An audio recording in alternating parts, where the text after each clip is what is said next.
네, 이 최근에 스타에 관련된 보도가 폭로전을 방불케 할 정도로 유튜브 채널에서 공개가 되면서 이게 논란을 일으키고 있습니다. 그런데 이게 과연 이제 유튜브만의 문제가 아니고 뭐 일부 연예 저널리즘을 표방한 매체들이 좀 지나치게 스타들의 사생활에 대해서 폭로를 많이 하고 있거든요. 근데 이제 그들이 내세우는 것이 대체적으로 이제 알 권리를 이야기를 하는데, 이 알 권리 차원에서 보도한다는 것이 좀 사실 적절하지 않은데 그것을 계속 항변하고 있기 때문에 우리가 언론 매체를 통해서 스타들의 관련된 정보들이 얼마나 사생활 보호 차원에서 무방비적으로 보도되고 있는지를 좀 외국 사례를 통해서 좀 거꾸로 보려고 합니다. 근데 이제 이 스타들에 대한 이런 보도는 단지 우리와는 먼 그런 별나라 사람들의 이야기가 아니고 우리 모두에게 해당될 수 있기 때문에 좀 경각심이 필요합니다. 프랑스의 사례는 스타들의 이야기는 아니고요. 대통령에 관련된 이야기인데, 이 대통령이라 할지라도 그 대통령의 개인 사생활은 보도하면 안 된다라는 것이 프랑스인들의 원칙이거든요. 그런 점들이 뭐 프랑스기 때문에 무조건 따라야 된다 그런 것이 아니고, 그들이 왜 그렇게 원칙을 지키는지에 대해서 실제 사례를 좀 보려고 합니다. 그래서 1994년 11월에 프랑스 주간지 파리마치가 이 커버 스토리로 프랑스의 대통령이죠. 프랑스와 미테랑 대통령의 사진을 실었어요. 근데 그냥 혼자만의 사진이 아니고 한 여성과 레스토랑을 나서는 사진을 게재했습니다. 제목이 특종, 대통령의 숨겨진 딸이었습니다. 네. 사실상 우리가 흔히 얘기하는 사생아였던 것이죠. 놀라웠던 것은 사생아의 존재가 아니고요.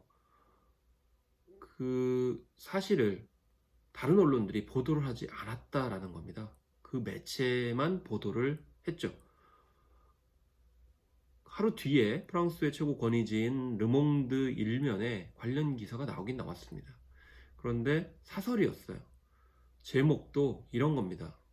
영어로 So what? 그러니까 우리말로 하면 그래서 그게 뭐 어쨌다는 거냐 라는 정도의 뜻이 될 겁니다.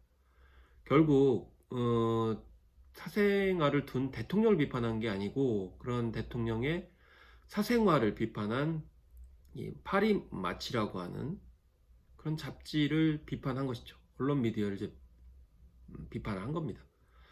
결국에는 사생활과 정책 수행 능력을 분리해서 봐야 된다라고 하는 그런 측면을 강조한 그런 사례가 되겠습니다. 이 대통령의 숨겨진 여인은 안 팽조라는 여성이었고요. 내용을 보게 되면 둘이 처음 만났을 때는 미테랑 대통령이 46살이었을 때입니다. 사회당의 대선 후보였던 때고요. 팽조는 그 당시 나이가 19살이었습니다. 그리고 고향 친구의 딸로 무려 27세나 연하였던 것이죠. 그래서 미테랑은 당시 레지스탕스 동지였던 아내 다니엘과의 사이에 두 아들을 이미 두고 있었던 그런 상황이었습니다. 네. 이런 상황에서 다른 여성을 애인으로 두고 있었던 것이죠. 결국 30년이 넘는 시간 동안 이 팽조는 대통령의 정부로 숨어 살았던 것입니다. 심지어 미테랑 대통령은 재임 기간 14년간 엘리제 궁에서 자지 않고 거의 매일 파리 시내의 그녀의 집에서 잔 것으로 이렇게 드러났습니다. 그 팽조 모녀가 처음 공개적으로 얼굴을 드러낸 것은 파리 마치 보도가 일어난 2년 뒤인 1996년이었고요.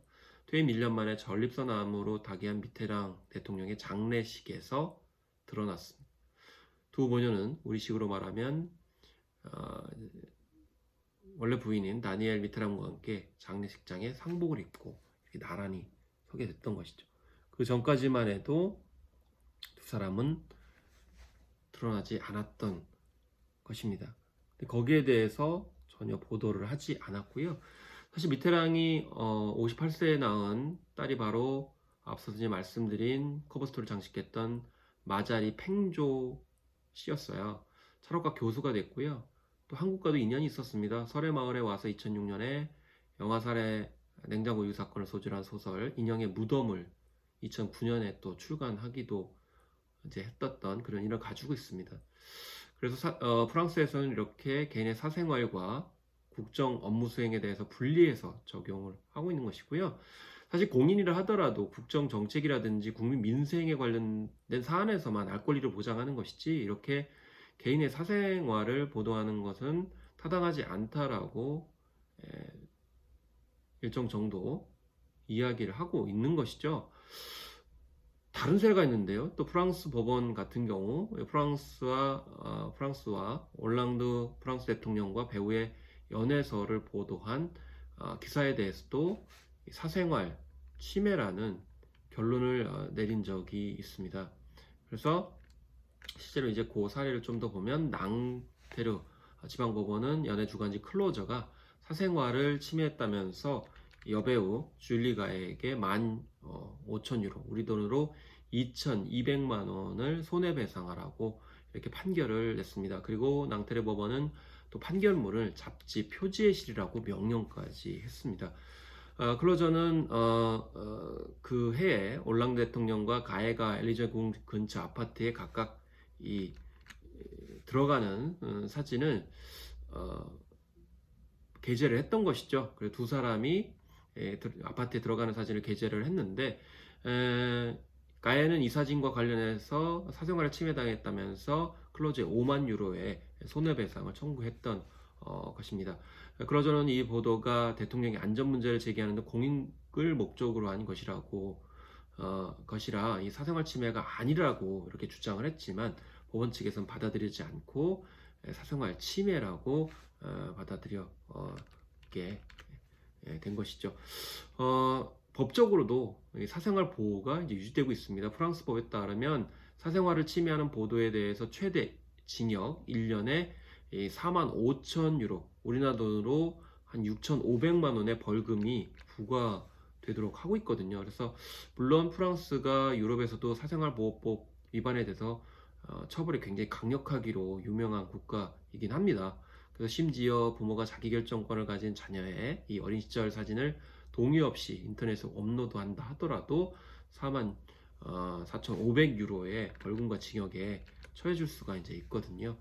영국에서도 지난 2008년부터 무려 30여 명의 유명인에 대한 사생활 정보 유포 금지에 대한 법적 명령이 내려졌습니다. 그래서 이렇게 프랑스만이 아니고 영국 같은 경우에도 유명인이라 하더라도 또 공직에 있는 사람이라 하더라도 사생활 보도를 무분별하게 하는 것을 방지하고 있거든요.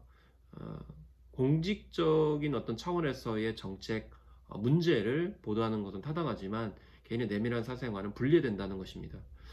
우리나라에서도 이렇게 연예인들 같은 경우 뭐 동거했느니 아니면 전에 여자친구가 누구였는지 이런 문제에 대해서 굉장히 삿삿이 이야기를 하는데요.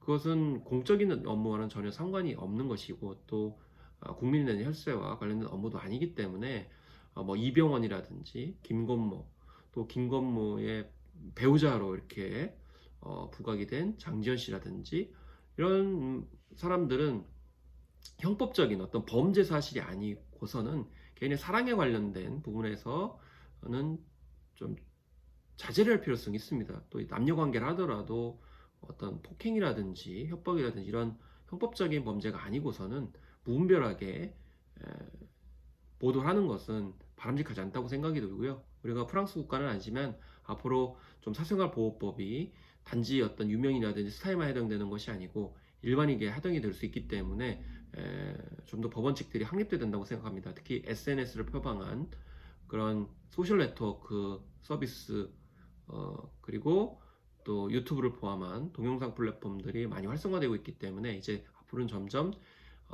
일반인과 유명인, 셀럽들의 구분이 없어질 수 있기 때문에 사생활 보호에 관련돼서 인권 보장 차원에서 법 원칙들이 확립돼야 될 필요성이 있다고 생각합니다.